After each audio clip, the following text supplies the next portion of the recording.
All, and welcome to those joining us online to the regular meeting of the Lane County Board of County Commissioners. It's Tuesday, March 11th, 2025. As you might notice, we're down a commissioner, Commissioner Pat Farr, and his wife of 50 years. Debbie is facing some health challenges requiring some treatment, and he'll be standing with her through the process this week. So we wish her and the Farr family healing, blessings, and our spirited care. So I would encourage all those who intercede in your own unique way for their benefit to do so vigorously. As per our Lane County Charter, with 4 members present, we will meet the quorum requirements and will conduct all the business of the county this week without any restrictions. Also, to the flag, you might notice to my right, after spending a week in our nation's capital and seeing once again the monuments of incredible sacrifices made by men and women for the freedoms and privileges we have in this country, I want to point to our flag's colors. In particular, take note the color white, which represents purity, innocence, and stands as an international symbol of peace. I also wish these character traits to preside over this county and for the business at hand. Now also, I need to make a few announcements. We had many people in Harris Hall the last few weeks, so we've met with our fire chief and want to make sure everyone in Harris Hall is aware that we have 2 additional exits other than the one that you came in. Now, without looking like a flight attendant and pointing and doing all the things that you see on the airplane and promise to serve you a bad meal in tinfoil, I would like to direct your attention to the back 2 exits. Those exits appear to be in just a block of emptiness, but there is a direct door to the outside, which in a case of emergency, we would encourage you to use one of those 3 exits. So thank you very much for noticing that. Good morning to my esteemed County Commissioner colleagues and Vice Chair Ryan Senega. It's an honor to serve alongside you all. And good morning to our County Administrator, Mr. Mokraiski, and to our County Counsel, Rob Bovet, over there at what he's calling the kids table, but it's certainly going to have an adult profile very soon. We thank you for that, sir. Any adjustments to the agenda this morning, Mr. Mokraiski? No, sir. Any emergency business? No. All right, good deal. And we'll step right into item 3, our public comments for the morning. The public can speak here in person at Harris Hall or online. The time is limited to 3 minutes, and we'll ask you to please watch this clock up on this board up here ahead of you and stop at the 3-minute mark exactly so that we can be fair to all. You can also submit public comments via our website in writing at least 24 hours ahead of the meeting to be included in the weekly packet. We respect your First Amendment rights as a tool to address your government with grievances and opinions, but we also admonish you to do so in a civil manner, to be respectful in expressing yourself. So when you come to the podium here, please state your name for the record and your time will begin. And we'll start by offering the first podium seat to Brian Matthews, followed by Patrick Jordan.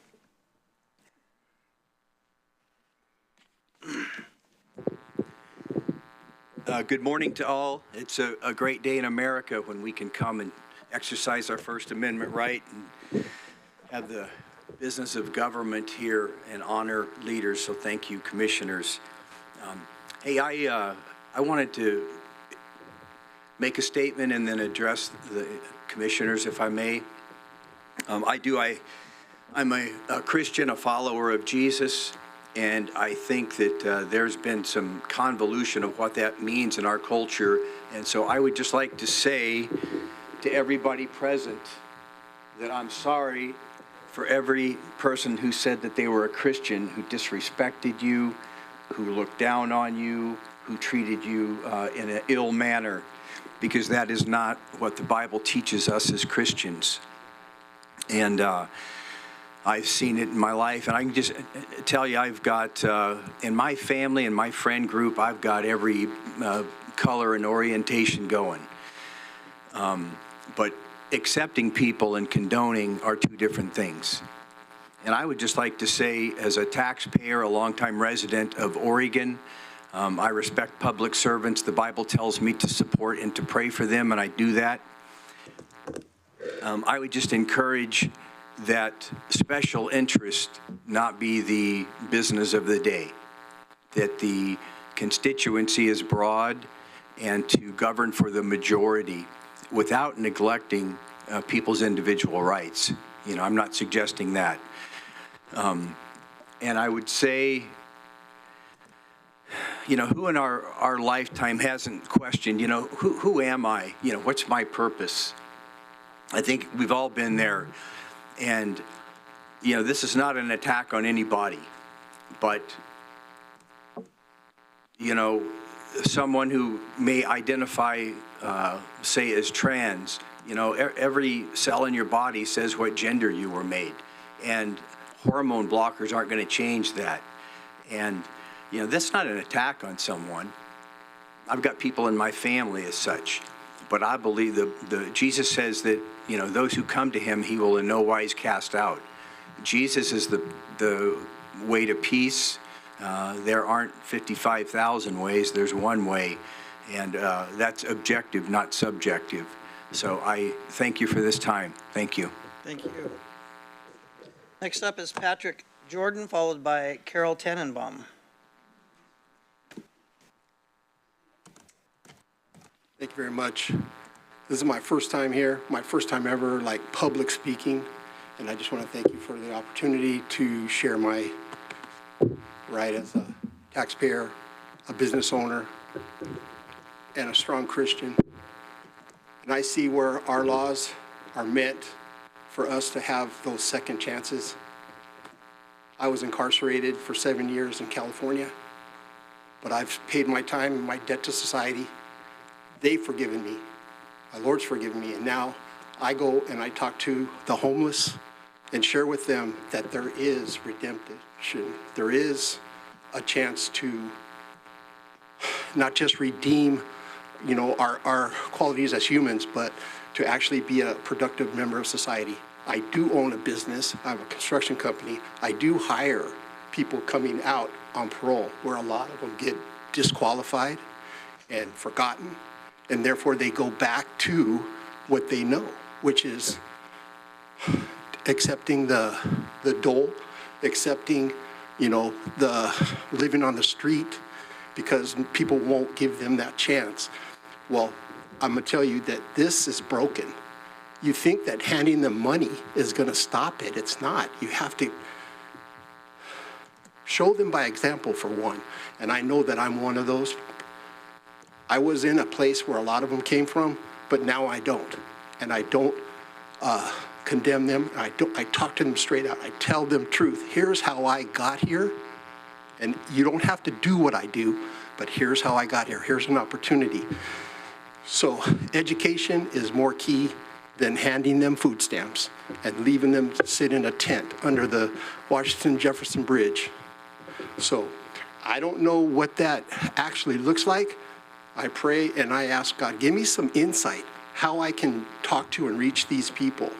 You know, if I brought a whole tribe of homeless in here, a lot of you would be disgusted from the way they smell, the way they act, the way they talk. But that's because they weren't shown love. And like my brother was saying, that's not the church. That's not, I mean, that may be the church, but that's not the church. The church resides in here. God lives in me.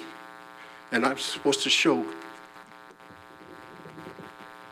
people like me that there is a different way. They don't have to continue in the lifestyle and the things that are happening. And I'm running short. But I know that I have something to say, and I'm going to be here, and I'm going to continue to do this. This is the first time. And so I'm really nervous, but as I get warmed up, you're going to hear it. Thank you. Thank you. Carol Tannenbaum's up next, followed by Sherry Jones, please.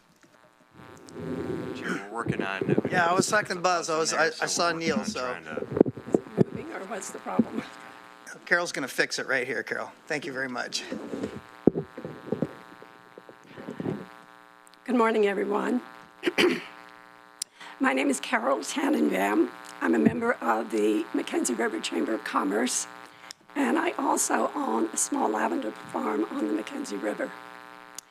And my reason for being here today is to ask for your support for the allocation of the Rural Tourism Marketing Program funds to do projects for the Mackenzie River area, and to allocate those funds to the Mackenzie River Chamber of Commerce.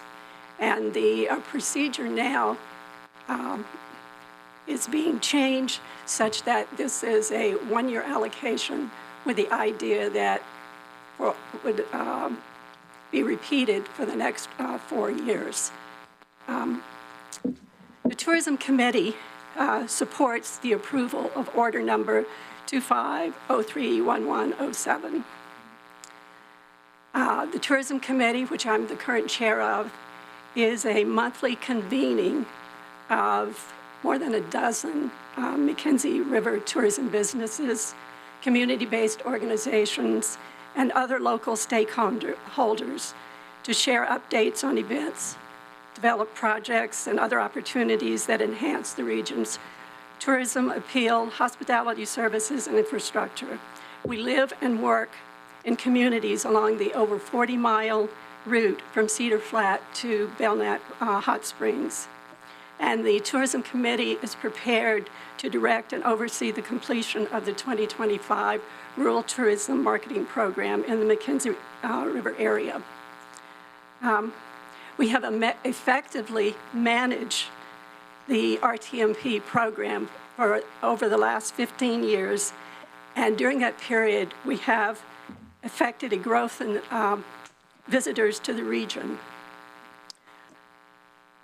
For our most significant visible RTMP accomplishment is the construction of the Mackenzie Welcomes You sign in Walterville, which was erected and completed in 2022. And many of the projects outlined for the 2025 program are continuations of activities that we've had in progress over several years.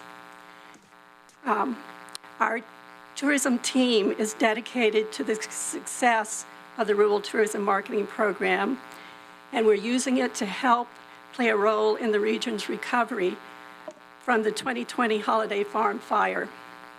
As a group, we bring volunteer energy and talent worth thousands of dollars to supplement the $51,161 allocated for 2025. Thank you for consideration of this matter. Thank you, Carol. Up next is, Neil, you need a second? Yeah, let's just let Neil do his thing here. Our video tech of over 2 decades has not seen a problem he can't fix, right, Neil? We appreciate you, sir. Thank you very much.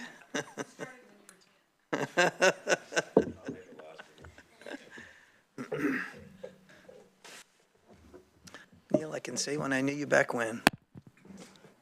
Oh, look at that.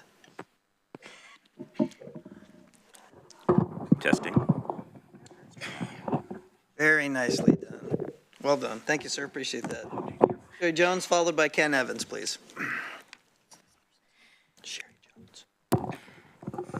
Thank you and good morning. My name is Sherry Jones. My pronouns are she, her, and I'm a proud parent of a transgender, non-binary adult and supporter of their partner, a trans woman.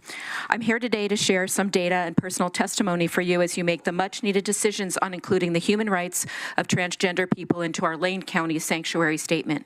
It is so important to me and the other loved ones and community members here today that our county recognize officially that we too love and care for our transgender community as we would any other members.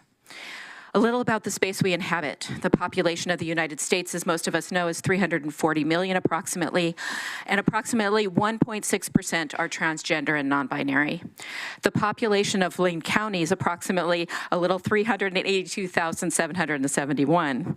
The transgender population of Oregon is estimated to be about 22,800 people, and that includes children over 13 and above. I mention these numbers because of the current rhetoric of invasion and fear-mongering reported by our current administration. Many in our transgender community are just trying to keep their head down, live their lives, and continue to make a living. Sadly, many transgender folks struggle to make a living as the government and media is sharing misinformation about what it is to be transgender. Transgender folks experience a greater threat from a transphobic community than they could or would ever threaten to another human being. What other group of people needs an annual day of remembrance to recognize the killing and suicide of the past year? It's a Memorial Day. Why don't we work to protect our transgender loved ones who need a day of remembrance? Last year, we recognized 36 people through the Human Rights Campaign that had passed. The American Association of Medical Colleges and all other medical organizations oppose ceasing gender-affirming care for youth and adults. It's not just hormone therapy or HRT, as we're hoping to have protected here, but also mental health care, such as social and behavioral health therapy, along with family support. These families are well supported in their decision-making by the medical community.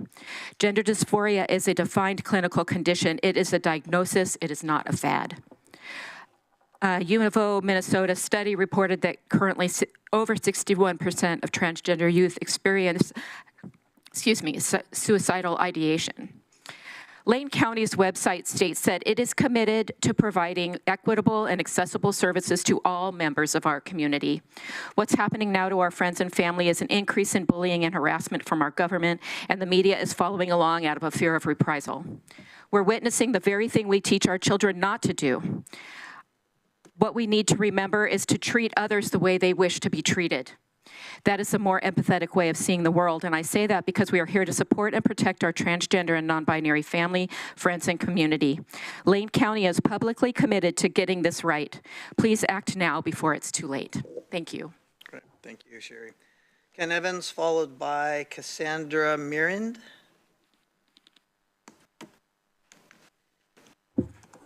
Good morning, Chair, Good morning. Commissioners, Administrator. My name is Ken Evans. I'm with Hockey Oregon LLC and the Frozen Ice Sports. It's almost hard to believe that it was a year ago that I was in this chamber and we were talking about the ice rink. And I just wanted to stop by today to say that your kind consideration, the positiveness that we've had out of the county has allowed us to essentially rebuild the interior of the ice center. It has been successful. We were able to do it in less than 6 months, and the results have been outstanding. We have had more public participation in skating. The youth hockey program is at its highest level that it's been in a number of years. The figure skating community is growing. They have had record numbers of learn to skate participants, and even the adult league, which although I limped up here, that limp goes away when I play, don't know why. But it's just been a wonderful, wonderful thing. We are currently working with the Coalition for Recreation, Arts, and Athletics to work hand in hand with the county on additional considerations for the Ice Center building. We look forward to doing that. It's been an extremely positive situation, and I'm basically here to say thank you very much. We appreciate your support, and I think the community that has numbered almost 160,000 pass-throughs of that building in the last year appreciate it as well. So again, thank you very much. I appreciate the time here and look forward to future endeavors. Thank you, Ken. Next up is Cassandra Mirand, followed by Scott Latorg. Please correct me if that's not right.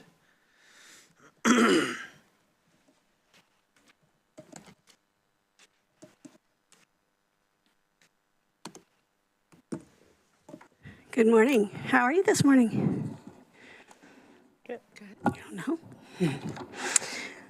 I'm here to speak in favor of sanctuary, both for the trans community and immigrants, and honestly, anybody that's a little bit different, because sometimes we're all different. And I was realizing when I was in grade school, I had an occurrence where there was a girl that everybody knew was a bully. And she started bullying this girl that was nearby to me, and I didn't do anything about it, and I was scared, and I'm like, well, it doesn't have anything to do with me. And when I went home and told my mom about it, she's like, why didn't you help? I'm like, well, I was scared. And she's like, you know, everybody gets scared. And the only difference between a brave person and the scared person is the brave person does it even though they're scared. So a week or two later, it turned out the bully showed up on my side of the playground, and it was my turn. And I was like, I didn't do anything to you. You know, I'm just here. And that didn't seem to matter. And one of the other girls came over, started giving the bully a bad time for bullying little kids, you know, saying, hey, this is not okay. And when she helped me up and I thanked her, she's told me, she's like, the thing is, we have to stick together. We have to be, we're all part of the same community. Because one of those days, sometimes you're the they. You're the other person that's getting picked on. You have to stick together because altogether, there are far more of us than there are of the bullies. And when I realized I was telling this to my granddaughter, I'm like, yeah. And so I showed up again this morning. Hope you have a wonderful day, and hope we can all be a community together. Thank you. Scott Latorg, followed by Anna Lardner, please.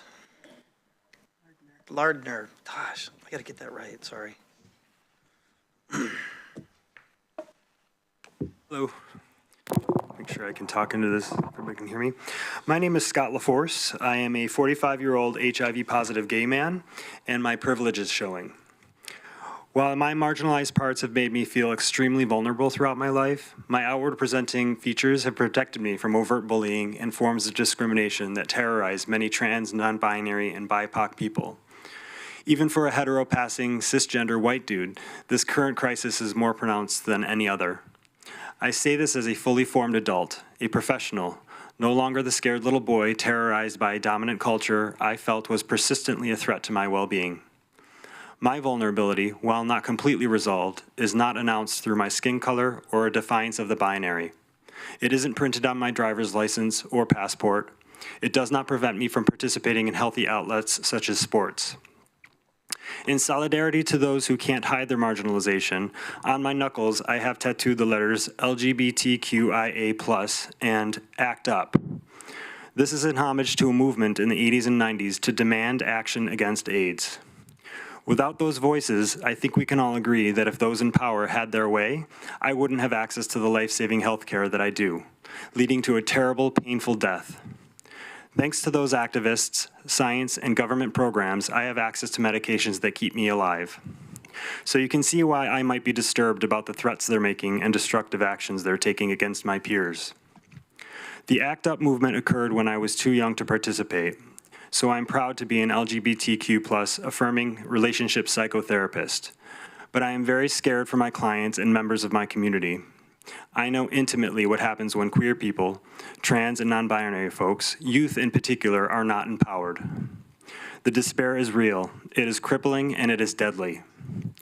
Don't you want members of our community to be healthy, active, and productive? This isn't just about fairness in sports or parental rights, as our oppressors would have you believe. This is about survival. Anytime I verbalize what I do for a living, LGBTQIA+ affirming relationship psychotherapist, my mind takes an extra moment to internalize that word, affirming. the necessity to affirm not only the existence, but the right to live with integrity and the liberty of a decent quality of life. This is an assertion of survival. My trans and non-binary clients, many of them minors, are fighting a war they did not choose against an enemy that will never relent.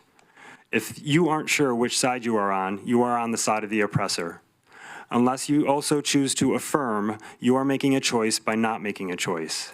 The answer is clear. You need to make a choice. Thank you.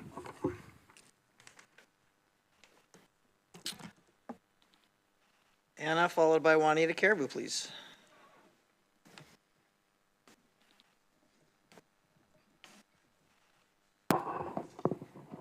Good morning, everyone. My name is Anna Lardner. My pronouns are she, her.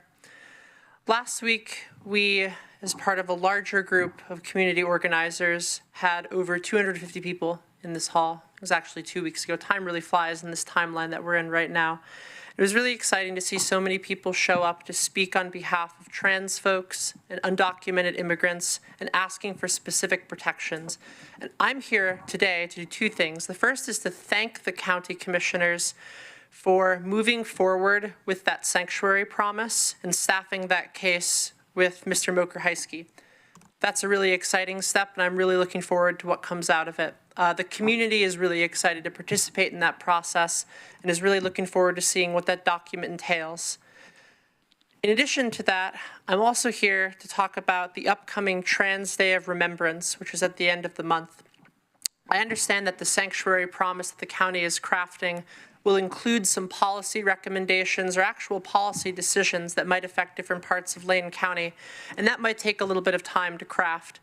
Trans Day of Remembrance, though, at the end of the month, is something that is a lower-hanging fruit for now and could signal the county's willingness to speak on behalf of vulnerable trans people, especially young people. Like Scott before, I am also a therapist. I'm a social worker, and I see clients both now and in the past who are trans young people, who are trans young adults, who were once young people and who struggled immensely in times before our own. In these moments, it's very meaningful to have people in power, local people in power, show that they care and protect the young people that matter most. Not only to the young people themselves, but also to their parents. Both of those parties are terrified right now. And although some of us, myself included, are here today because we have to speak, we don't have a choice but to speak, we're also scared. The difference is that for us, we don't have to always protect our kiddos, and sometimes parents and the kids themselves can't be here to speak on their behalf because they're afraid of retaliation, they're afraid of identification, they're afraid of being outed, and that's terrifying. There's not much we can do to allay that fear in these times, but one thing we can do, one thing you can do as the County Commission is to have a proclamation on Trans Day of Remembrance saying that we honor this day of remembrance. We honor those trans folk who were lost, whether dying by suicide, whether lost to other mental health or physical health conditions, or unfortunately and sadly, lost to murder, like Sam in New York City or in New York State, who was a trans man who was viciously murdered in what is a hate crime, despite what the local prosecutors say. Thank you so much for hearing me, and I look forward to seeing your proclamation on Trans Day of Remembrance coming up soon. Thank you. Thank you. Up next is Juanita Caribou, followed by Denise Searcy.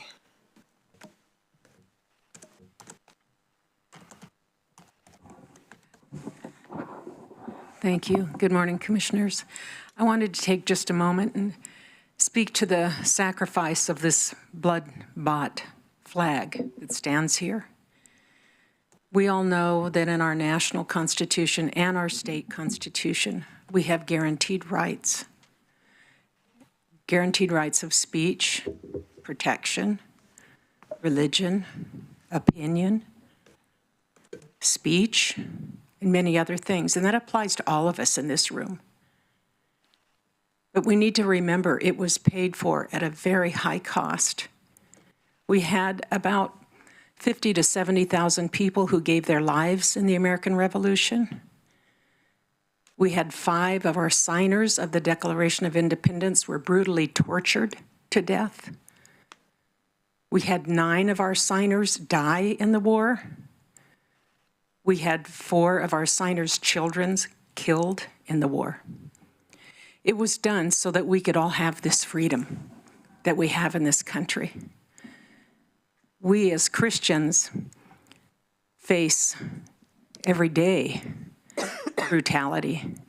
In America, churches are burned down.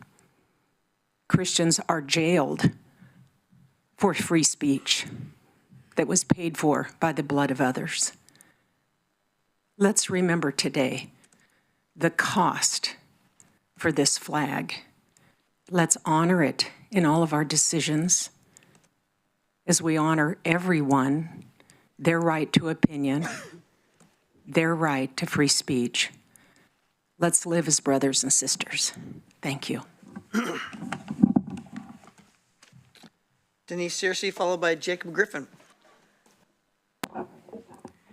Good morning, and thank you for allowing me to come here to speak.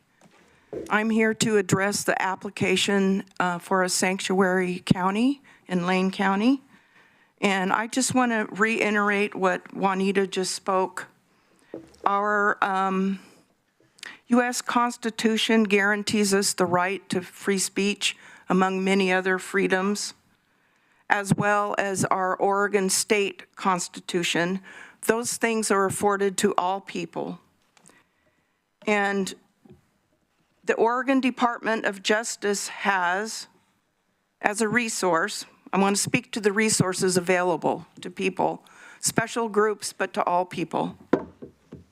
They have a report of bias, crime, or incident that includes classifications of another person's race, color, disability, religion, national origin, sexual orientation, or gender identity. And they have included examples of what those crimes would be. These can be reported online or through a hotline. They also have a tab for gender-affirming care resources. Not for other people, but for that, which is great. The Lane County DA's office has a victim services division. There's also a website called Transponder, which includes an abundance of resources, many of which are free. Free is not free. The taxpayers pay for these. How much more are we to be expected to pay for? On February the 25th, there was much talk about the need for the LGBTQ, plus community to feel safe and protected. There's equity in just being a citizen of the U.S. What is being demanded here is inequality in that a special status affords a small minority group resources above and beyond what is given to other citizens. I don't see persecution here. In fact, just the opposite. I would offer that one of the most persecuted groups in the world are Christians. It's now estimated that over 7,000 Christians and Alawites were murdered in Syria just in the last 2 days. And this is genocide. Where's the outrage? Not much outrage, though, about genocide if it's Christians. Last time we met here, my friend sat a few rows back behind us, and the woman next to her openly and out loud cursed each one of us as we gave testimony. There is a phrase in the LGBTQ plus community that says love is love, but hate is offered if you think differently or disagree. Disagreement with and telling the truth about biological truth of male and female sexes. Your time's up. I'm sorry, your time's up. Okay, Thank you so much. Thank you. Thanks. Jacob Griffin, followed by Emily Helbrin. Good morning, Commissioners. Good morning, County. I'm going to speak a little towards the audience this morning, and I'm going to ask my rabbi to forgive me because I'm going to talk about being Jewish, which we don't do a lot in public. But I've heard a lot today about other people's Christianity, and so I think I want to take a moment and talk about where I come from. One of the most important things in Judaism is to welcome the stranger. And by stranger, we mean the person who is not like us, the person who does not believe like us, the person who does not live like us. It is commanded of us that we welcome them as if they were our own. that we give the poor the corners of our field, that we feed those among us who we do not know, and by doing that, we learn to know them. So I'm going to tell you a little about me. I'm a 68-year-old trans man. I am the mother of 3 adult children who are all tax-paying college graduates, wonderful human beings. I am the Zeta, the grandfather of a beautiful 7-year-old granddaughter. I live in this community. I own a home. I pay taxes. I am on the board of my synagogue. I have planted far too many fruit trees in my yard because I want the world to have more oxygen, and I want my granddaughter to have a better world. None of those things is threatening to anyone in this room. My genitalia is not threatening to anyone in this room. I live a peaceful and loving life. I did not come out here today to say someone else should not live as they feel right for their own body. I did not get up on 9 o'clock on a Tuesday morning to come out and say someone else is getting more rights than me, and I feel uncomfortable with that.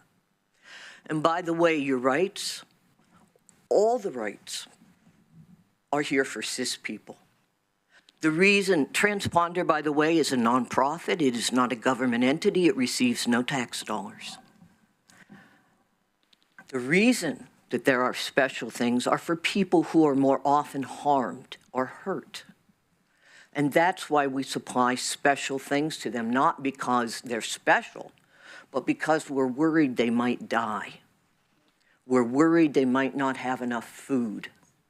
We're worried they might not have housing. These are the basics of any world religion. And I am sad that someone would come out this morning and use their religion as a reason to limit someone else's life. And no more than that, in my 3 seconds, I invite you to go to coffee with me. Sorry, Jacob. I will time go with is up. coffee with any of you. Thank you. Emily Helbrun, followed by Bill Compton, please.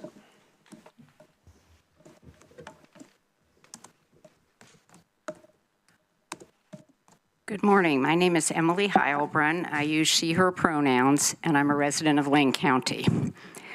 I'm sharing comment today from a parent of trans kids who would be here themselves, but for whom doing so would be a safety risk for their children. The following are their words. I'm not sure if we will be safe in Oregon long term. We are okay now, but watching the way folks like Newsom have caved, it makes me fear that our family needs to pick a place to expat to because we may have no choice but to leave this country. That is how serious this situation is. For those who may not know, California Governor Gavin Newsom, who has been a pioneer for LGBTQ+ rights, recently said on his own podcast that it is deeply unfair to allow transgender athletes to participate in female college and youth sports. In our appointment with my kiddos specialist in Portland, the discussion was how to take the next steps in care in the future if that MD was not accessible.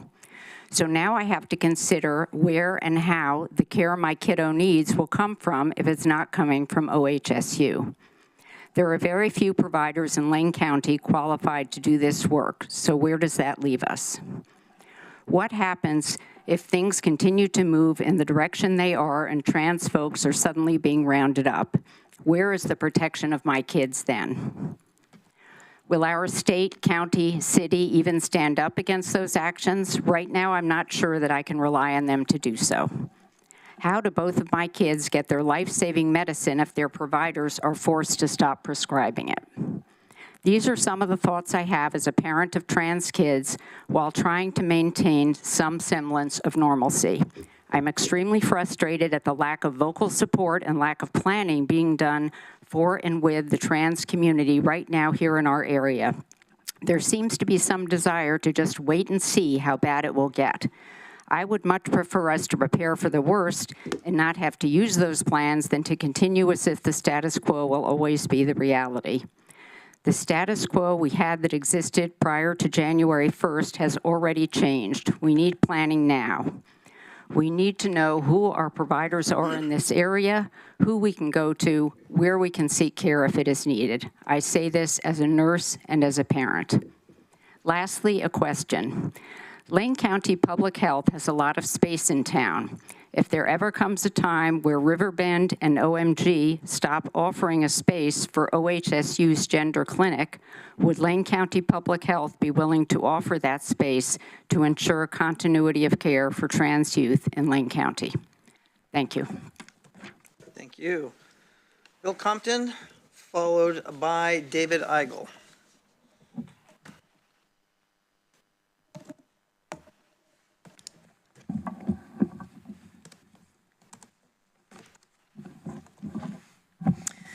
Good morning, Lane County Commissioners. I do not envy your position.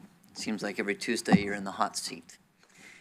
It was wonderful to hear from Ken Evans, praising you and thanking you for the support. And I want to do that as well. What you have started, I want to encourage you to finish. The amazing priorities and principles that brought about establishing the Public Safety Task Force was tremendous, and you're to be commended. And I'm thankful for that. In fact, I'm going to their meeting on the 19th when they roll out recommendations. It's wonderful to spend time with many of those people and what they desire. And you know, everybody has their own thoughts and ideas on how to do the job, but let me encourage you to be driven by principle and priority. As leaders, you can choose to be driven by politics or personal preferences, but really, as leaders, should we not be driven by the priorities of our people? 2 weeks ago, I listened to this wonderful group of people of 250 plus, and safety and security seemed to be a common theme for all of us, regardless of our religion, regardless of our gender. You know, it's important for us to realize that we have an amazing Lane County Sheriff's Office here. And in your, again, I'm going to bring it up, in your Lane County Strategic Plan, it says priority number 1 is public safety. And that's to be commended because the people shared it, you heard, and you are responding.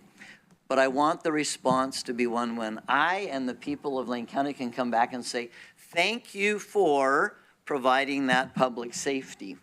You as leaders of Lane County were elected to serve the will of the people. I know that's true. I've been a leader almost every moment of my life since high school onwards. We, the people of Lane County, myself included, as a voice, desire that the priority of the people is to secure dedicated funding for Lane County Sheriff's Office. As I said before, 7 in January, 1 more in February. That's 8 deputies. Between 3 and 6 in the morning, they've had to work overtime to cover those 3 hours. Without that, there would be no Lane County deputies available. How are we going to solve that problem? We want secured funding for Lane County Sheriff's Office. We want dedicated funding for Lane County Sheriff's Office. The people have spoken, and that's what they said. And this is online, by the way, for those of you who'd like to see it. It's the 22-24 Lane County Strategic Plan. And so you're doing a great job, but it's getting close to time for me to quit and for you to finish up that job. And so let me share with you next week, if I have the opportunity. I'll talk about where monies are going elsewhere that could be dedicated to Lane County. Thank you. Thank you very much. I appreciate it. Have a wonderful day. You too. Mr. David Eigel.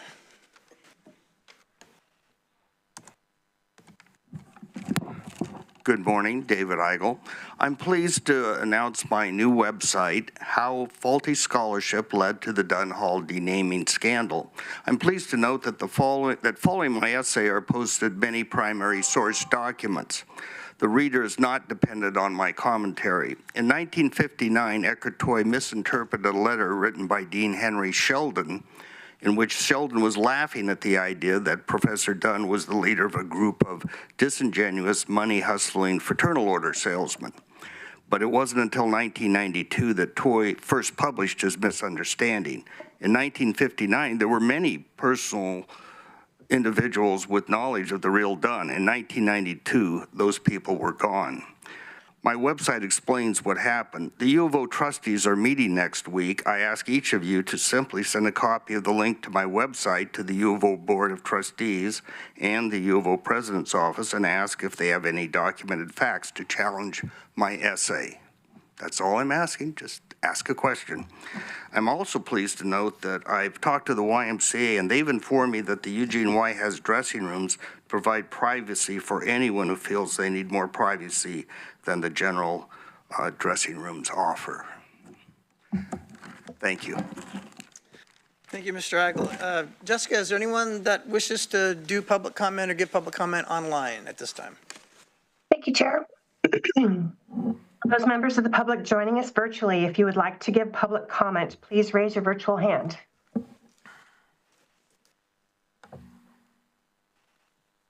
I see 2 hands raised. Joe Tyndall, would you like to be on camera?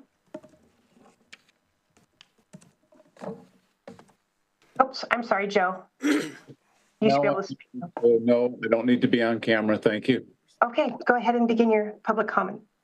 Okay, Joe Tyndall. My comment last meeting precipitated a threat posted to my YouTube channel. If the woke mob hears someone contradict their madness, history shows they respond with censorship, intimidation, and violence. Ask Andy Ngo, a journalist repeatedly beaten bloody for exposing Antifa crimes. As for silencing Mr. Lovell, to help the public think, we need to hear well-reasoned debate from our leaders. Stop being lazy and controlling. Do the work to explain why your ideas are better. You might actually learn something during this process. As for Ms. Trigger's February 11th man-hating tirade, the Central Park Karen's false accusation charge was dropped. I contend that any person who lies to inflict punishment should automatically receive the maximum consequences they attempted to impose. But as usual, this lying Karen walked free because she is female. Can you smell the systemic sexist favoritism here? Ms. Trigger failed to respond to my other dogma challenging questions. So let's start with, if 1 in 5 women are raped at college, why are 79 out of these 80 rapes never reported?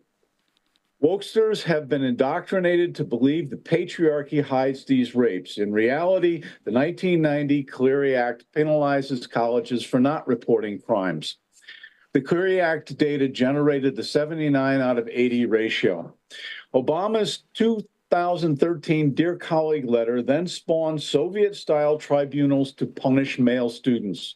Courts are gradually overturning these injustices. Many cases have now been proven to be false allegations. But surprise, surprise, these lying female accusers are not being prosecuted. Why is this? Ms. Trigger, do you believe women making false accusations to punish men is a good thing? For a detailed account on how the 1 in 5 bogus narrative was manufactured, read Who Stole Feminism? How Women Have Betrayed Women and its companion book, The War Against Boys. Both are heavily footnoted and explain the colossal split in feminism during the 1970s when, having eliminated all gender and racially biased laws, the true equality feminists, who I fully support, had a party to celebrate victory, then went home to enjoy their lives. Tragically, the man-hating, militant, female supremacist Karens, like Commissioner Trigger, motored on to further indoctrinate their woke, reality-ignoring, crusading, harm-inflicting religion. For refusing to fact-check herself, Lori Trigger should resign. Thank you. Next, we have Charlotte Helmer. Charlotte, would you like to be on camera? Oops. Charlotte, yes. Could you? Oh, yes, please. All right, just one moment while I promote you. Thank you.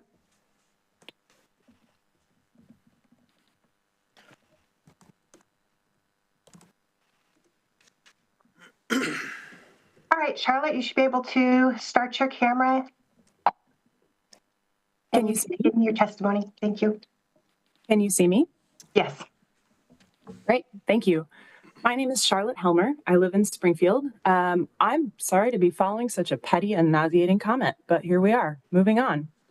I'm here to share an update about the Egan Warming Centers. I do not formally represent Egan or St. Vincent de Paul, so my comments are my own. I am a volunteer shift lead and site lead at the Springfield Egan site. Egan has done very well this year.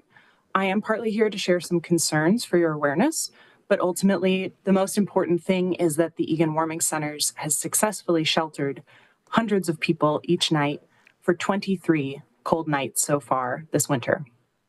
Lane County contributed funding to support emergency shelters at the start of our season, and as a volunteer on the ground, I've absolutely seen those resources in action in meaningful ways. For one thing, St. Vincent de Paul has contributed more paid staff hours than I've seen in prior years at Egan, and that staff time has been a huge help. Lane County also provided an essential shelter site at the Lane Event Center. Those contributions were crucial to Egan's operations, so thank you. This season, Egan has also still struggled and failed in some important ways. In January, we had a very long cold weather event that kept us working at full speed for nearly 2 weeks. Egan is not built for that. So much like last year's ice storm, the long activation hammered at every crack and vulnerability in our fragile networks. We struggled with shortages of blankets and food, volunteers, and staff. The shelters grew very crowded. This cold weather event was not a community-wide emergency, so I'm not sure if folks are aware of how hard it hit us at the warming centers, but it was absolutely an Egan emergency.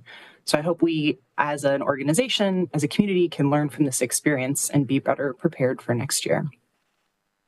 Lastly, I want to share a loss that hit us hard and reminds us why this work is needed.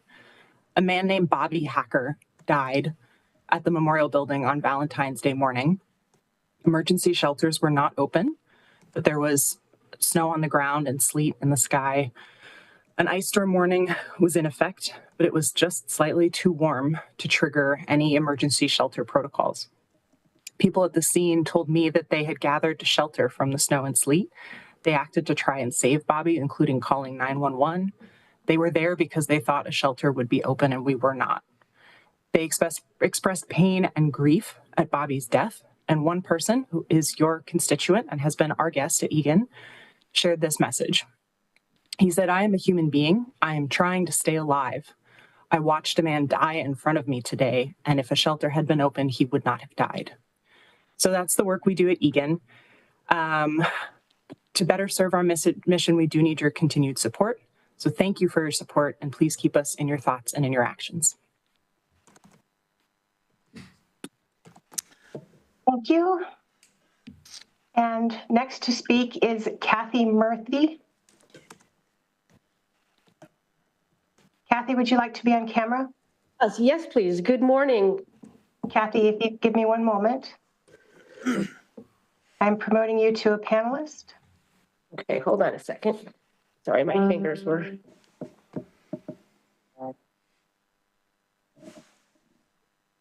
Okay, it looks like you can unmute your camera. Okay, sorry. Okay, now can you see me? No, your camera is still muted. I'm trying here. There. Okay. All right, go ahead and begin. Thank you so much for allowing me to share. My name's Kathy Murphy. I'm a retired RN, and I currently am still serving my Florence community with my black Labrador, Riley. Here he is. I don't know if you can see him. There, Riley, say hi. And Riley and I, we are part of Pet Partners. We're a registered pet therapy team, and we visit Peace Harbor Hospital, actually Peace Harbor Medical Center and Spruce Point Memory Care, and we visit patients and the staff there 1 to 2 times a week.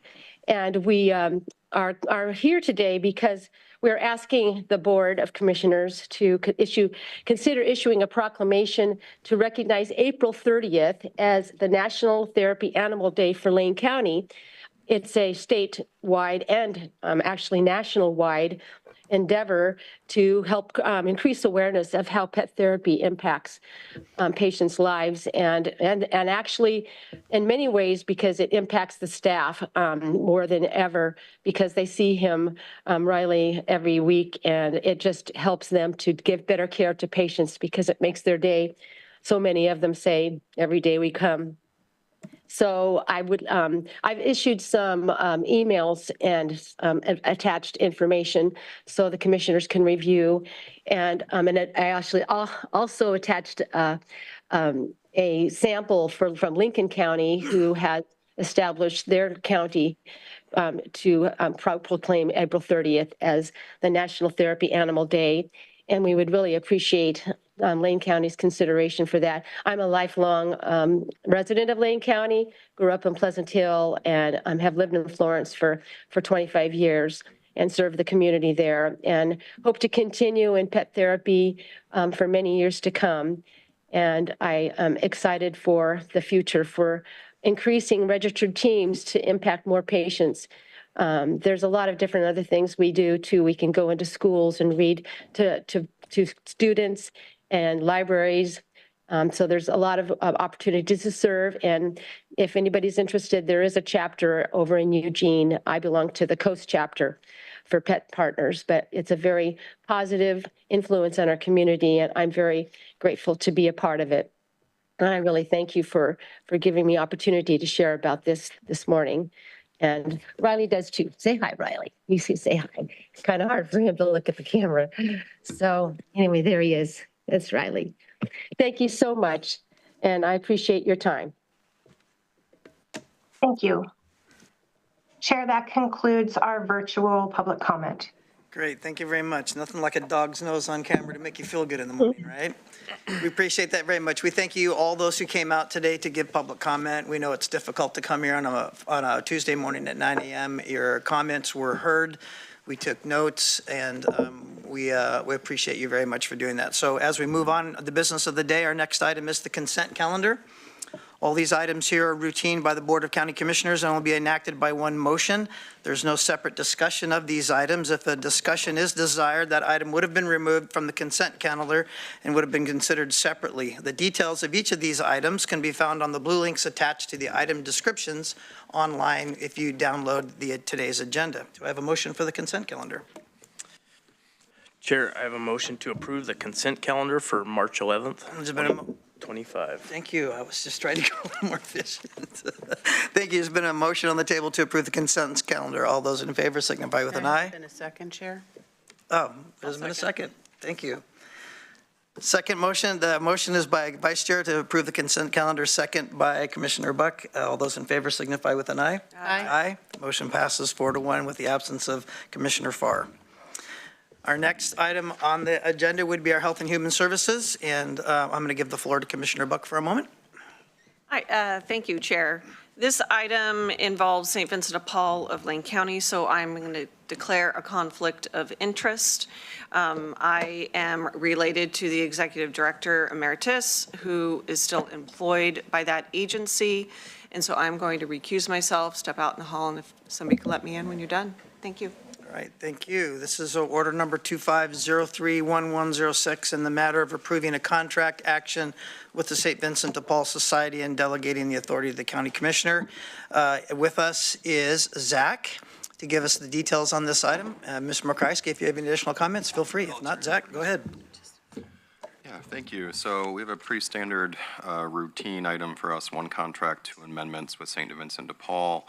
The funding is from the Oregon Housing and Community Services, and one of them is to increase the contract with actually Egan and the work that they do. So I know there was a request for some detail. Just wanted to provide some quick stats. So through this winter season, Egan guest count unduplicated 1,166, and that was 4,548 bed nights.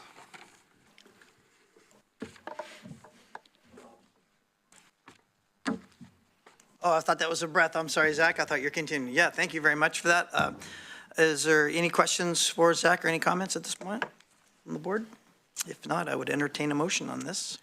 Sure, I've got a motion. I move to approve Order 2503-1106 in the matter of approving contract actions with St. Vincent de Paul Society and delegating authority to the county administrator, their designee, or their subdelegate to sign the approved actions. Is there a second? I'll second. Thank you. It's been moved by Vice Chair and seconded by Commissioner Trieger to approve the matter, contract actions with St. Vincent de Paul Society and delegating authority to the county administrator or the designee or their subdelegate to sign the approved actions per Board Order 2503-1106. I'll call for the vote. All those in favor? Oh, is there any discussion to the motion? I'll call for the vote. All those in favor signify with an aye. Aye. Aye. The vote passes 3 with 1 vote recused and 1 absent, or 1 recusal, and Commissioner Farr is absent. I do have a statement here that Commissioner Farr wanted me to read because this is an item dear to his heart, and I told him I would do that on his behalf.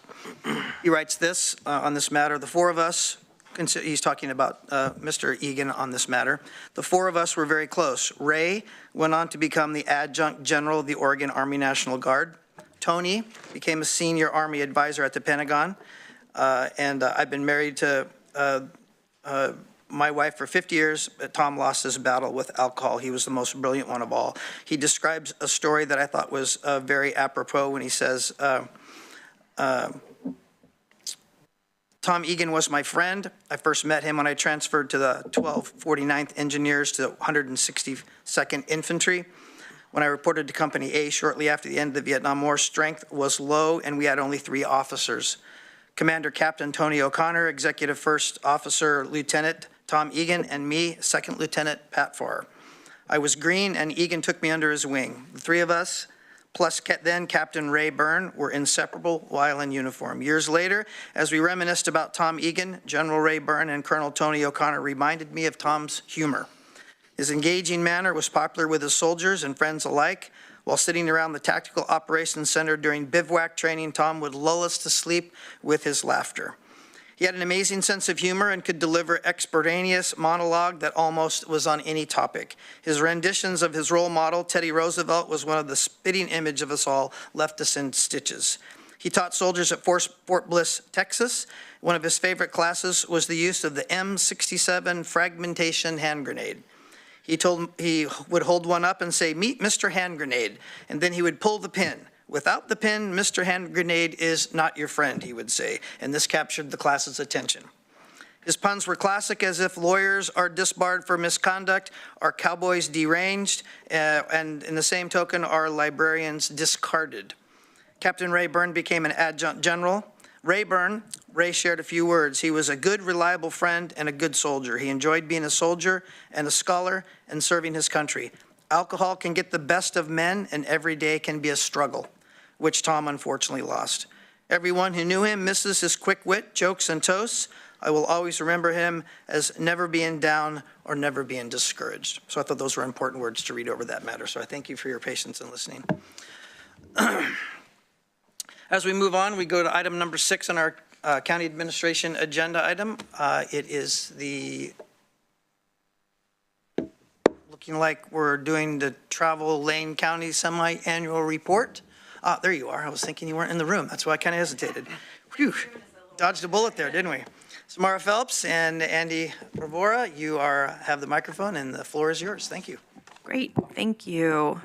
Well, good morning, Chair and Commissioners. It is my pleasure to be here in front of you for the semi-annual report from Travel Lane County. I'm Samara Phelps. I'm CEO of Travel Lane County, and I am 6 months into the role. So these reports to you are marking milestones in my career here with Travel Lane County. So we're here to present the fiscal year 2025 semi-annual report. And as you know, so we can go ahead and go to slide 2. Technical moment.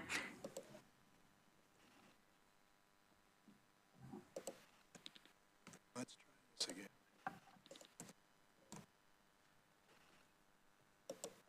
Andy always gets the hot seat. He gives me the mic and takes the hot seat. That's a tough one. It's very generous.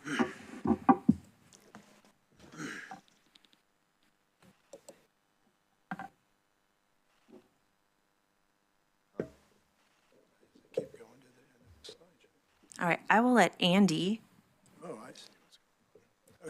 work through the slides. There we go. Awesome, great. So yes, our semi-annual report. Travel Lane County supports a vibrant and year-round countywide economy by growing overnight stays in the county. And we do this through investing transient lodging tax in marketing, public relations, sales, and destination development programs that support the 3 strategic imperatives from our multi-year plan, which are the future visitor, the destination development and management goals, and the leadership and our lane here in tourism. Travel Lane County presents to you twice a year to keep you apprised of the relevant work and trends in our community. Board reports are shared every month with current fiscal or financials, as well as activity summaries and program area reports. With that level of shared monthly and written semi-annual report included in your packet today, I decided to focus today's presentation to highlight the areas that were unique to the last 6 months of work and trends that are influencing the next 6 months, as well as for our work, as well as our community's work. And so, with that, we start with a video from an influencer, Kristen Hayes, which is shown there on the screen. And I would like to start every day with the amount of energy that Kristen brings to the screen. It's a good boost. Accessibility in the destination remains a priority to improve experience for residents and the growing number of travelers with accessibility needs. This video was created by disability advocate Kristen Hayes, showcasing just a few of her experiences here this fall. This one in particular is showing off the David's Chair access at Heceta Beach and Mount Pisgah Arboretum. These chairs are available to any visitor or resident. Kristen's visit to Lane County is a culmination of the collaborative work with partners like Lane County Parks to improve experiences and marketing efforts that connect visitors to relevant information about how to experience Lane County from the coast to the Cascades.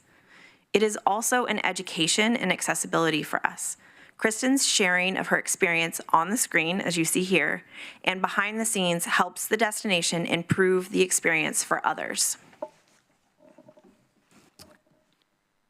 This continuum of experience development to marketing to welcoming a visitor like Kristen demonstrates our future visitor strategic imperative. To support the development of experiences that meet the community and visitor needs and then connect those visitors to the experiences through marketing and sales. 2 tourism industry conventions this fall, the One West Tourism Alliance and the Tourism Cares Summit, highlight the aligning of strengths in our destination of sustainability and accessibility with a meeting planner's needs. Both were hosted here at the Graduate and the Eugene Conference Center with activations at the Farmers Market building and hands-on activities in the community. And Tourism Cares, which you see their logo up here, directly gave back by granting $15,000 to the Inspire Culinary Academy in Florence. Investing in local youth through the nonprofit's mission to serve low-income and disenfranchised youth by developing essential culinary and job skills. It also is a great investment in our industry by supporting workforce development. For hosting conventions and meetings in groups of all kinds, as well as for many of us here in the metro area, our happy hours, we're very excited that this fall, the Valley River Inn and Sweetwater's restaurant reopened, fully remodeled after their fire. In addition to the return of this full-service lodging and meeting space, the Town Place Suites opened next door. These are the first edition of new hotel rooms in the Eugene-Springfield area in more than 5 years and will help us to provide even better service for large events in our community. And this fall, our rural communities really stood out by hosting shoulder season events to draw visitors from out of the area. Cresswell hosted the National Amputee Golf Association tournament, pictured here, and also Willamette Pass hosted the Mountain Town Throwdown Disc Golf Tournament. This locally produced event featured not only competition, but DJ music and a lift ride to the peak of the mountain for a painting class. Facilities are critical for hosting events that bring out the vibrancy and the uniqueness of our urban and rural communities. And we appreciate your support of the facilities investment through the work of the Coalition of Recreation and Athletics and Arts, CORA, that was mentioned earlier today in public comment. Also, the Florence Events Center, supported by local transient lodging tax, continues to thrive, hosting meetings and events like the People's Coast Summit in October and festivals and events that draw locals and visitors. The facility is ready for its next phase, and the team at the City of Florence is working to bring an expanded and updating meeting venue to life. In addition to these community-driven assets, as you know, Lane County is especially in need of indoor multi-use facility space that can generate winter demand and provide economic, health, and civic benefits to our residents in Lane County. Travel Lane County continues to gather information, data, and ways to align the community's efforts and bring together the interested parties to make this asset a reality in our community. And probably the timeliest update that happened this fall was the University of Oregon joining the Big Ten. This year is the first year hosting fans and teams from the Big Ten, and they are excited to be here. They are staying longer and doing more than was typical for our Pac-12 guests. Football fans were seen in Florence before kickoff and exploring Main Street, Springfield to the Cascade Waterfalls throughout the football weekends. With such a large conference, we have 2 more years of being the first time hosting football teams here and their fans. This is a phenomenal opportunity to introduce communities and alumni to the Eugene, Cascades, and Coast region. Our team has worked closely with the cities of the Big Ten for targeted content to make sure audiences hearing about the University of Oregon also know that Eugene, Cascades, and the Coast is home to so much more. Welcoming teams and fans from across the Big Ten also highlights the importance of securing funding and the improvements to the Eugene Airport concourse expansion, expanded tower hours, and convenient air service for our Big Ten communities. The Eugene Airport continues to be a critical partner for all of us. And then we get to our imperative of destination development and management. Tourism in Lane County is proud to be community-based.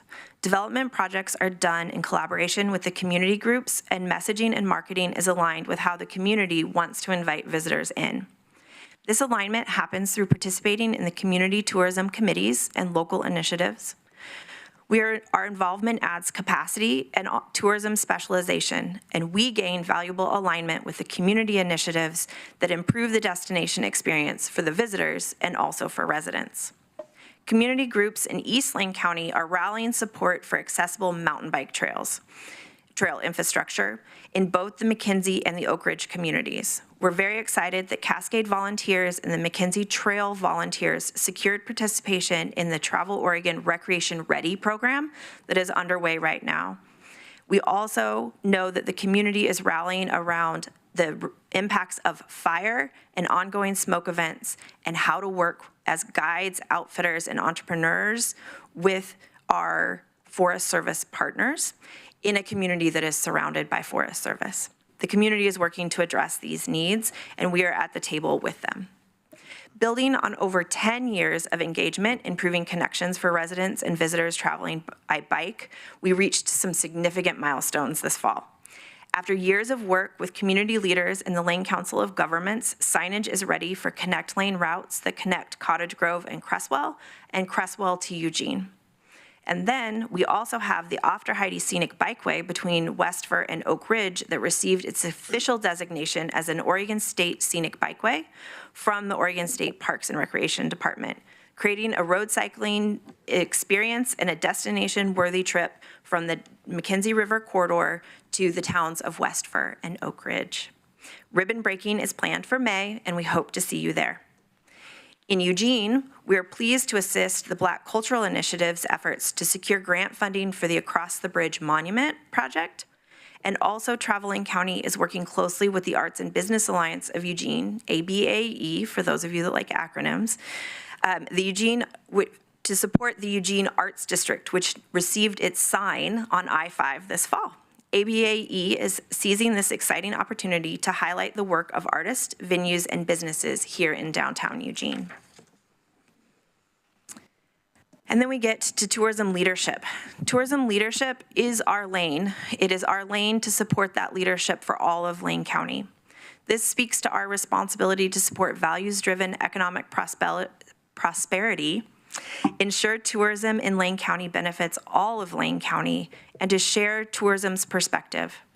Stepping into the CEO role in September, I've had the opportunity to meet with community changemakers and leaders like yourselves, both one-on-one and in public meetings. It's been a great opportunity to learn what is important to Lane County and the experience residents are working to create here. Any meeting between us needs to talk about transient lodging tax. Transient lodging tax is how we are funded. It is the agreement and collaboration that we have together, and it is also one of the strongest indicators of the tourism economy. So the final transient lodging tax payment for fiscal year 2024 arrived in from the DOR in November. So it happened after we had our chance to meet and present. So the total TLT generated in Lane County was $29 million. It should be noted, when you look at this graph, you can see that really steep increase between 23 and 24 fiscal years. That's because fiscal year 23 came in lower than expected, and we see that steep increase, and we think that that is a sum of what was collected or earned in 23 was actually remitted in 24. So that graph probably has certainly a significant increase, but not that significant change between 23 and 24. And we don't anticipate seeing that kind of growth continue over the next years. So that is really about the 23-24 change. We had 2% increase here at the county level of transient lodging tax. We had incredible opportunities to host some major events. And so we have a jump up, but our ongoing transient lodging tax should now be more stable as we go forward. The total that Travel Lane County receives out of this $29 million is $4.3. The remainder of transient lodging tax is used in specific ways to support tourism in individual communities and throughout the county. There is still significant seasonality in revenue, so our income does not come in equally over the course of any given year. We have a significant trough that happens in winter. So our destination needs to drive winter demand to support businesses, employment, and community activation year-round. Creating winter demand is pivotal to stabilizing employment for the more than 10,000 residents employed in hospitality here in Lane County and sustaining the destination's current level of success as a tourism destination. This is a challenge that is ongoing, but will continue to be a focus of our work at Travel Lane County to help coordinate the success of winter and year-round travel to Lane County. Okay, so then we get to this year.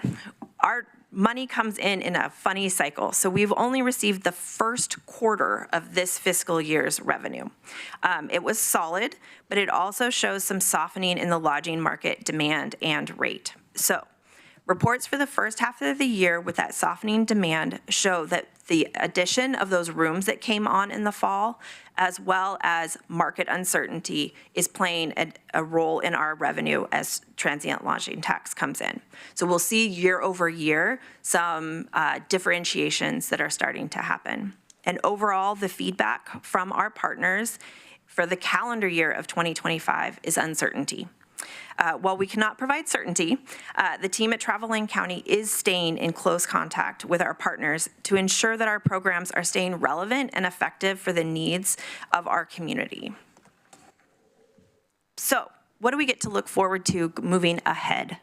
Looking ahead, marketing and earned media will continue to distinguish Lane County communities as year-round destinations. Specific work this spring is to prepare in hosting an incredible season of track and field that will include the Paranational Championships being paired with the USA Track and Field Championships for the first time. This is an incredible opportunity to highlight Eugene and Lane County's legacy of leadership and accessibility, from the first ramp accessible transit district with LTD to the City of Eugene's adaptive recreation programs and community leaders continuing to advocate for a more accessible community.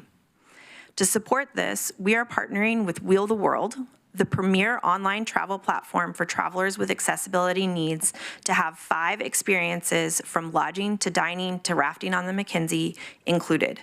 This will help round out Lane County's representation on the site, as Florence leads the way in this area, already a verified destination on the site and one of the first in the state. The other thing that we are welcoming back this spring is flights to Portland. This is both convenience for our locals and great connections for our visitors. And looking further ahead, this spring, Travel Lane County will be engaging a vendor to lead a creation of a destination master plan for the Eugene, Cascades, and Coast region. A destination master plan is a strategic framework to ensure tourism is effectively leveraged to support vibrant year-round economy well into the future. Created with a foundation in existing community plans and with community engagement throughout, a destination plan for Lane County will not only guide the work of Travel Lane County, but serve as a tool for stronger collaboration and greater efficiency with partners across the county. And I look forward to engaging with you and staff and community leaders across the county to inform that plan. It is a pleasure to serve Lane County, to support vibrant communities and play a part in the sharing of that with visitors. I will be back in the fall with a report on the impacts of our work, but the staff in Travel Lane County are always available to assist you and our community partners, so please do reach out if you have questions that we can help with. And with that, I'll open it up to discussion or comments. Great, thank you very much. Thank you, Mr. Vobor, for the handy slide work there. You did a great job. Any comments or questions from our commissioners? Yes, Commissioner Buck. Thank you, Chair. I do have a question about the Eugene Airport expansion. I was wondering if we could get an update about what is actually happening, timeline, what we expect to see, et cetera. Yes, that would be a great informational session to bring in and have the airport managers come in. We serve on the advisory board with the work of our Executive Vice President, Natalie Inouye. We have been involved this fall in advocacy work in terms of letters of support for funding resources. So it's planned, it's out there, but the expansion of the concourse is about getting dollars in. And so it's really in the funding phases is the place that we've been engaged with them on that. And then the University of Oregon is also taking a strong lead as a voice in that work. Great. So not in production yet, trying to get the funding together to make it happen. Correct. Got it. Yeah, thank you for your interest. It's an important community project for all of us. Yeah. Yes, Commissioner Trigger. Thank you. Thank you for the report and welcome. 6 months, that's a big milestone, right? Thank you. Halfway there to your 1 year anniversary. Thank you for saying a little more about, one of my questions was about the transient lodging tax, which you referenced in your report. So I was going to ask you to expand on that, but you did. So thank you. I look forward to hearing once that's sorted, what we really learned rather than what we just suspect happened. I also, in the report, you talk about LCOG working to provide the shape files for AirDNA to do better analysis. Can you say a little bit more about how you'll be using that data and when you anticipate you might have the reports back, whether that would just be rolled into your next report, whether you might send a specific update to us on what you learned from that data? I know we've talked about it at your last, if you remember, it might have been a blur your very first time 6 months ago. I do remember, and I do remember that my expert in this is Andy. So we'll have Andy speak to that work, and we can provide added level of detail at any point in time if there's specific questions. Yeah, I mean, just broadly, I think if I remember from our conversation, some of it was if we can get at usage and, how it might be impacting the housing crisis. And then also more recently, which you may or may not know, don't expect you to be riveted to our board meetings when you all aren't on the agenda, but we've recently been talking about looking at data for short-term rentals up the McKenzie in the fire recovery area and how that might be impacting the added layer of urgency around housing shortages in that area. So I don't know if this might help us with looking at possible short-term rental ordinances in that area in particular. Yes, thank you for the question, Commissioner Trigger. The shape files exist now, and we can slice and dice the data however we want. How we've used it so far is working with Dune City to evaluate, some of the information around the short-term rentals in that area, and because they have a registration program, and they wanted to kind of truth that against what the data actually showed, and so we were able to provide some data for them. And then it's really kind of on an as-needed basis. We'll be tonight, Samara's going to be speaking to the Coburg City Council. So I ran, the data for the city of Coburg just to be able to share with them. You get details in terms of the, revenue for the last whatever period you want to choose. I chose the last year for them. And then you can get an actual map of where the locations are, those locations that are for sale versus those that are operating. And so I think it's just whatever kind of detail, if you're interested in the McKinsey, we can certainly pull up that data and take a look at that for you. Great, thank you. And then I would imagine either explicitly or by process of elimination, how many short-term rentals there are in unincorporated Lane County would be available to us. Yes. Great, thank you. Vice Chair? Yes, I have a couple questions. Thank you, Ms. Phelps. Great presentation. Happy 6-month anniversary there. Is it possible, because I've been asked this a couple of times, to quantify how many people U of O joining Big Ten has brought to Eugene? So the short answer is not yet, and we, along with the University of Oregon, as you might imagine, are interested in that, and so there is some economic impact work that is underway that I imagine will be able to be shared more in the annual report cycle timing. So right now, we can say it's qualitative in that we've seen them. We're hearing from our partners that the stays are longer.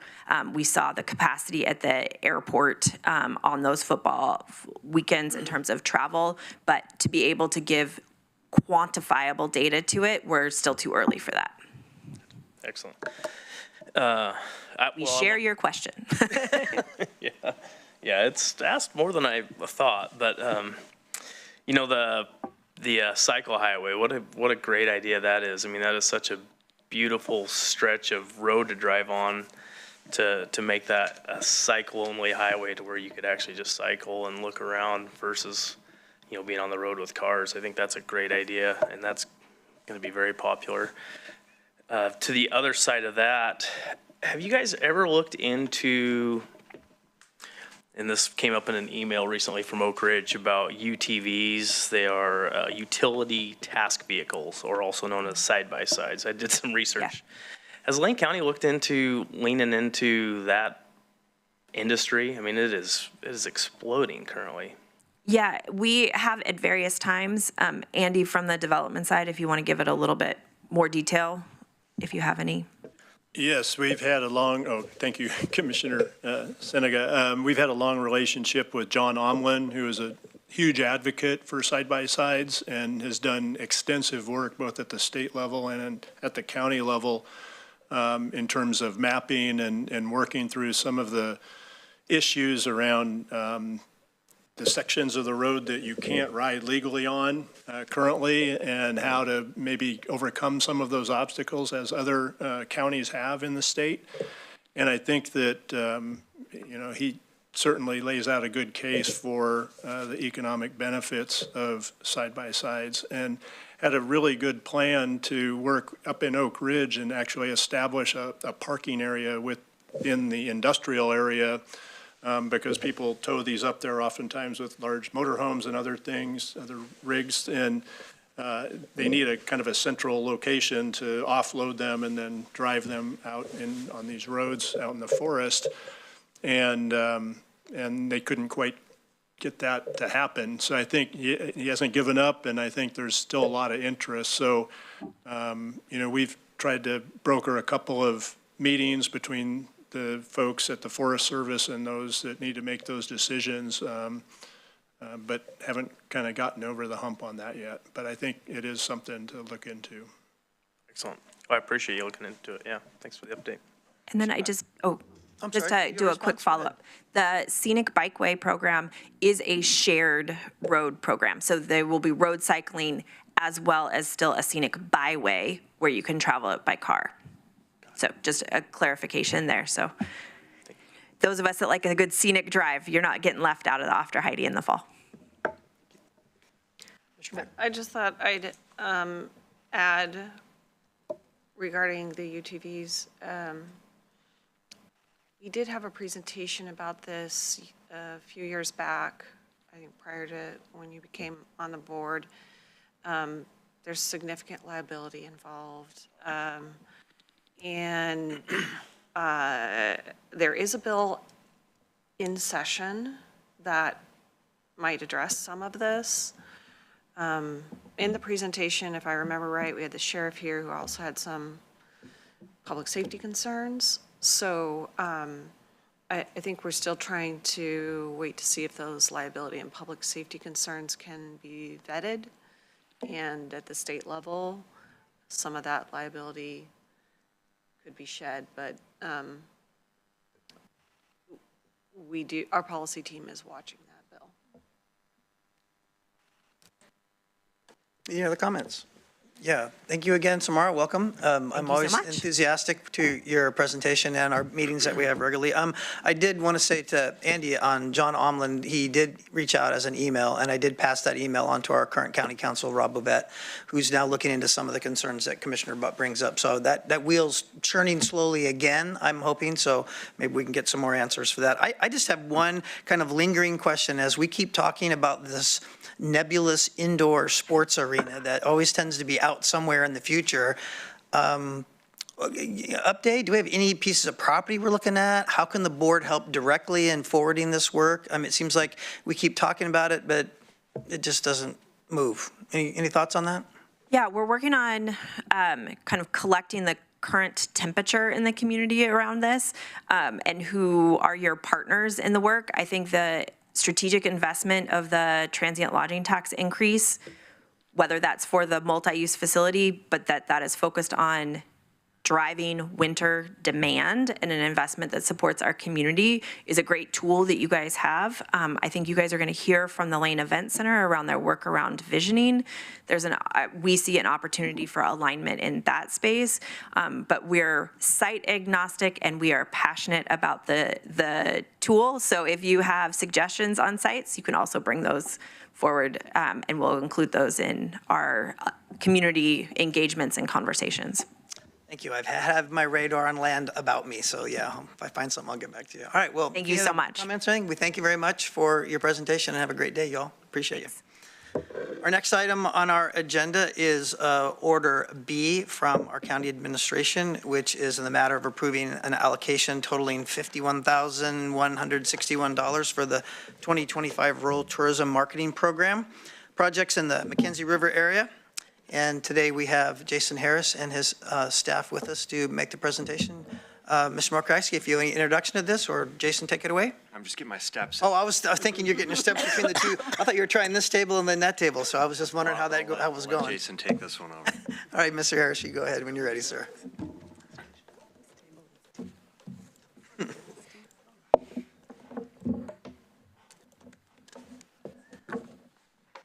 Good morning, Chair, Vice Chair, Commissioners, members of the public. Jason Harris, Lane County's Community and Economic Development Manager. Joining me today is Samantha Roberts, who works in the Community Economic Development Program with me, who will be participating and has also assisted in administering this program. We have a short presentation, and I do want to just start off with acknowledging and thanking the McKenzie River Chamber of Commerce for their long dedication and support of implementing the Rural Tourism Marketing Program for the McKenzie River area, as well as Travel Lane, who just presented, who's been kind of a strategic partner in supporting the Chamber in their tourism marketing efforts. So with that, I'll kick off the presentation. And just reminding the board and mostly the public, this is a part 2 presentation. Last month, the board heard the first part, which was the Rural Tourism Marketing Program allocations to the 10 rural cities. This is consistent to Lane Code and board discretion, a longstanding policy of allocating 10% of the transit lodging tax revenues to our rural cities and communities.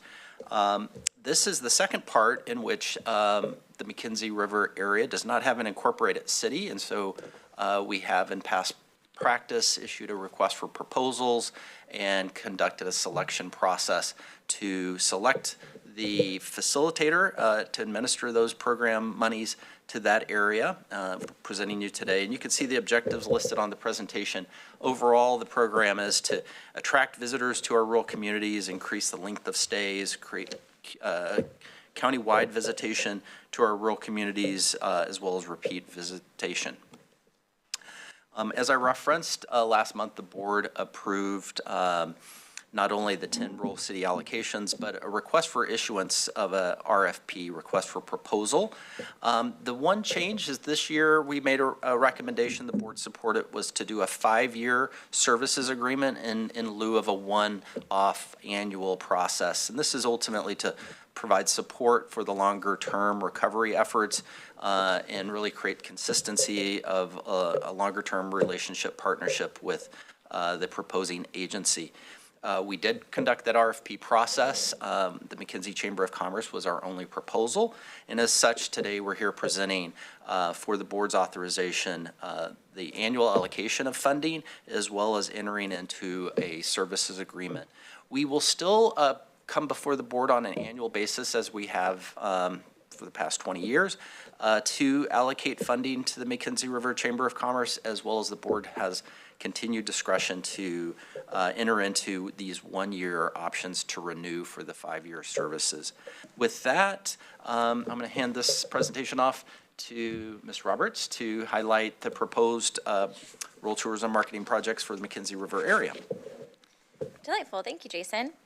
So highlighted on the slide before you are just a few examples of some of the projects in the McKinsey River area that the McKinsey River Chamber of Commerce has noted that they hope to accomplish.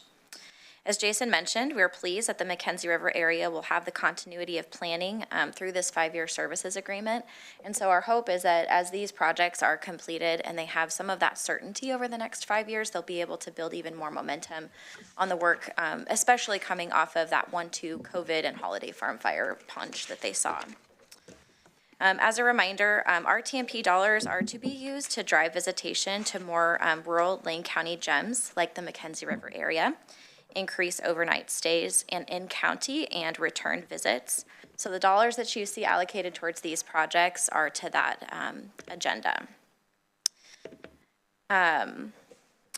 The McKinsey River Chamber of Commerce plans to use these to support programs related to marketing. So you'll see, as we just received a presentation from Travel Lane County, they do have an annual visitor guide that they produce that goes out to tens of thousands of folks. So marketing in that resource is a huge boon to that particular economy. They also use dollars from RTMP to support marketing the area during the shoulder season, as Samara just spoke a bit about, as well as improvements to their website and other pieces within the community. Historically speaking, there have been several events that have taken place along the McKinsey. These were different festivals. Because of the experience in the last 5 years, many of those had to go away for a time, and they've been slowly bringing them back. So we're, again, very grateful that these dollars will be used to continue to support building on the momentum to bring those festivals back to their former glory, if you will. Lastly, there are several sites of cultural and community importance that these dollars go to support that educate the community and broader visitors at large.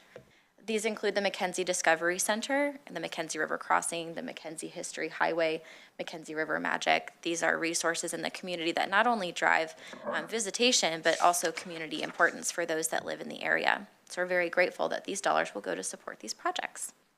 Next slide. Finally, this should look like a very familiar graph to you at this point. These are the rural tourism marketing dollar allocations proposed for 2025 and the last 5-year average. This chart was in your prior packet. It is in this packet, outlines these allocations. And as you'll note in the bottom right corner, the total for this year's allocation is $521,649, which is nothing to sneeze at. It's a great boon to the economies that don't have a whole lot of discretionary income to use for these types of projects. We want to remind folks the formula for distribution for these funds is the methodology and rates as used in past years. The distribution formula does include a base amount of $16,598 for each community, and the balance of funds distributed are based on a percentage basis of average year collections. And the last reminder is that we did see an increase last year in $600,000 in allocations. This was to remove reserves that Lane County was holding on that had built up over time to pass these through to communities to begin their own operational reserves. Samara kind of mentioned this already in the Travel Lane County presentation, but the transient lodging taxes are, by their nature, rather volatile. So our hope is that these operational reserves will help shore up in those years where folks need a little bit more to continue their good work.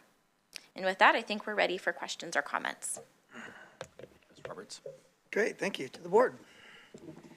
Commissioner Buck. Thank you. I believe I mentioned this last time, but just a reminder that it's been pretty rare when there have been other entities that compete for the funds for the McKenzie region. And when there was, they often didn't know about the chamber there.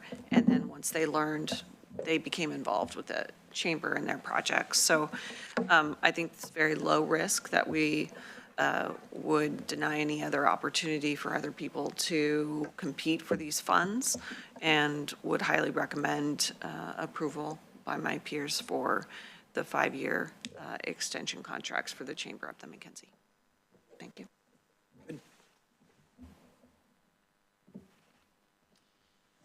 Anyone else? Yeah. Vice Chair? Well, first of all, I really want to go to that wooden boat festival. That looks yeah, that looks great. I didn't even know about that. Looking back, I wish I would have asked Travel Lane County, but they are in the room. When we send these funds off, do we help with, like this is a great return on these dollars, or because that's, you look at some of our small communities that are taxed or overworked already, and they might not know the best way to spend these dollars, but do we help with that? Chair, Vice Chair, in response to the query, yes, we have constant contact with our rural cities. In preparation for this year, we did conduct outreach to, facilitate inquiry as to past expenditures, and that opened the conversation of really just insight. Each community has the discretion of how they want to apply these monies. Obviously, you saw the overall objectives, and the needs are varied throughout the community. So Coburg, for instance, focuses more on their Main Street and special events. Oak Ridge takes a little more diversity of approach of both tourism attraction on mountain biking as well as their uptown district. So each community's unique. I would say they look less to the county for direction and more to Travel Lane, who is really our destination marketing experts in the region. But we're always here to assist, and they're aware of that. And as the board may know, the policy team, not comprised not just of economic development, community economic development staff, but of our sustainability and climate, our grants, our intergovernmental affairs. We conduct annual visits to all of our rural cities and have that open conversation of needs, priorities, opportunities, challenges, touching upon a wide range of issues of the community. And that's how we keep abreast of their needs and issues so that we can be looking for grant monies or finding technical support to assist. And we always do address economic development related issues. So just a long-rounded response to the query, but yes, they're aware that we are a resource more so than just a funding partner. Anyone else? Great. Well, I appreciate this very much. I also appreciate Ms. Tannenbaum to do her personal comment on the importance of this and the work that individuals like small businesses like her participate in this event. So, and I appreciate the fact that you go out annually and talk about what people need and have that open line of communication. That really means a lot, and it makes our dollars move and go and produce things in the most return on investment way. So good job. All right. I am looking for a motion at this time if there's no other comments. Commissioner Buck, would you like to make that? Thank you. I would like to move approval of Order 25-03-11-07 as presented. Is there a second? I'll second. It's been moved by Commissioner Buck and seconded by Commissioner Seneca to approve Board Order 2503-1107 in the matter of allocating funds to the Rural Tourism Marketing Program. Is there any discussion to the motion? Seeing none, I will call for the vote. All those approve signify with an aye. Aye. Aye. The motion is approved 4-0 with Commissioner Farr being excused absence. We thank you very much for your time and your attention, Ms. Roberts and Mr. Harris. Have a wonderful day. All right, Mr. Mokrajewski, it comes to the point where you have the microphone. C on the announcement schedule. What do you have for us? Thank you, Chair, Commissioners. Just a couple of announcements I wanted to share with you. First, related to some of the public comments this morning, I wanted to give an update to the board on your a number of assignments that you've asked for in the last few weeks, particularly related, the last one related to the drafting of a letter in support of our state sanctuary laws and support of the trans community. We have this week 2 listening sessions that we've scheduled. One is with the immigrant and refugee community. That actually happened last night, and then one is with the trans community that's happening later this week. Our intent is to listen to the concerns and ideas from those communities. These are the first in a series of conversations with these communities. The county staff that are attending and participating in those listening sessions include our Assistant County Administrator and Director of Community Justice and Rehabilitation Services, Greg Rickoff, our Health and Human Services Director, Eve Gray, our Assistant County Counsel, Marcus Vehar, and our 2 staff from our equity program, Latife Amato and Shana Higashi. Those 5 individuals are attending both of those meetings. They will then be working with our public information officer in crafting and taking comments and thoughts from that, as well as the board's direction in crafting the letter. We've been debating whether or not we could get this letter to the board next week by March 18th, and then you're down a week during spring break, and then we're back up on April 1st. My understanding is Commissioner Buck is not here on April 1st, but we do have all 5 commissioners are planned to be here next Tuesday. So our goal is, and in talking with staff, we believe that we can get that letter crafted this week. We've been back and forth about whether or not we could get it to you because we don't want to spring it on you and just give you the draft letter the day before the board meeting. So we're trying to get it done this week with those meetings and comments from those meetings circulated and conversations with the sheriff and the DA and others that will be asked to sign on to that. So that's our goal, is to get it to you, get it to you next week. If we can't, then the next option would be to bring it on April 1st. But our goal is to get it to you on Tuesday. So that was the number one update I wanted to provide to you. If you have any questions or comments, happy to take those. And then I just have a couple other. Commissioner Trigger's got a comment or a question. Thank you. I don't want to belabor semantics, but I think I want clarification. You've been referring to as a letter, and we've been asking about, proclamations, resolutions, actual ordinance and code language, providing protections, perhaps that second bucket of things. I would imagine we'll need a little longer than by next Tuesday, but I just want to be really clear what we can expect is being brought back to us sooner and what the opportunities are to build on that later to codify. We've done this before. We've made sort of a statement, but then we've had to ask as a separate assignment to codify it into ordinance language, which is what gives it real teeth. So could you clarify? Yeah, that will be, our goal was initially to bring to the board a statement that encompasses, and that's why we're meeting with these groups this week, to get a sense of what the requests are, what the asks are, where there are, there may be some things, for example, that within county policy, within our administrative procedures manual, some cleanup of policies to make sure that things are consistent with state law and local policy, federal law, and our county policies. So those may be some ongoing things that may need to happen. I'm not aware of a conversation to date. I could be wrong on this, but I'm not aware of a conversation about anything that would go into the county code, which requires an ordinance. But I could be wrong on that, and there may be things that come up in the next few days. The idea was that, I believe the idea was that there would be a letter that various elected officials would sign on to, including commissioners and others, and then there would be a board order, so the board would actually vote on that when it comes forward. And we don't just, in terms of language, we don't typically do, I know other governments, I am in prior roles, have experience with other governments to do proclamations or resolutions.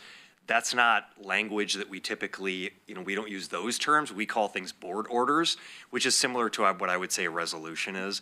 But it's essentially an action by the board that the actions you took today all have board orders connected to them, so that when we're looking back and going, what actions did the board take, we have that order number to it. So that sort of is a formal action that would take place with any sort of letter or statement. But again, then the question about whether or not there's a lane manual or a code, those are things that typically are more formal actions by the board that could happen in the future. Thank you. So it would be more like in the suite of, we have a number of equity resolutions and orders that we have, around denouncing white nationalism, declaring racism a threat to public health, our statement around pride. Those are all board orders, resolutions and orders sort of in one. This, if I hear you, what is likely to come to us soonest is more in line with adding to that sort of suite of things, as well as a statement that can be made affirmatively on behalf of the board, I assume read out loud by the chair for the community that's been asking. Great. Yes, I think, again, I haven't seen a draft. There hasn't been anything drafted because we're still having these meetings. I think my understanding of in the conversations I've been in and that others have been in is around first clarifying what laws already exist and being clear about the county's commitment to the laws that exist and the policies that exist, and then identifying where there may be gaps in rule, law, policy that we may need to address. So that's where I think this seems to be headed. And yes, I would anticipate if it's next week, that it would be a board order with a letter that the board would presumably take action on and that you could read out and would be part of any future record. Thank you. You're welcome. Okay, so that was that one. And then any other questions on that?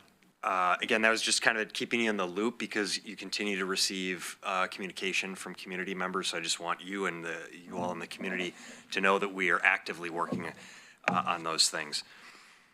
The other one was just, I wanted to make a note that tomorrow we have, I think it's the 6th cohort of our Emerging Leaders Program that is graduating, and so we'll have the graduation lunch.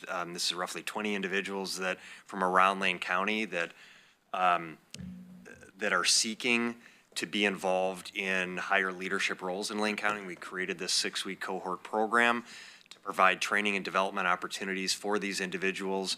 We've seen great success both in our retention rate of the individuals that go through the program, as well as the advancement within the organization from those individuals and the engagement that we get from those folks. So I love this Emerging Leaders Program. We have, I believe, over 100 employees who have gone through the program. And again, it's really identifying opportunities for folks inside the organization to continue to invest in their career development and grow their skills and their role in the organization. So excited to participate in that tomorrow.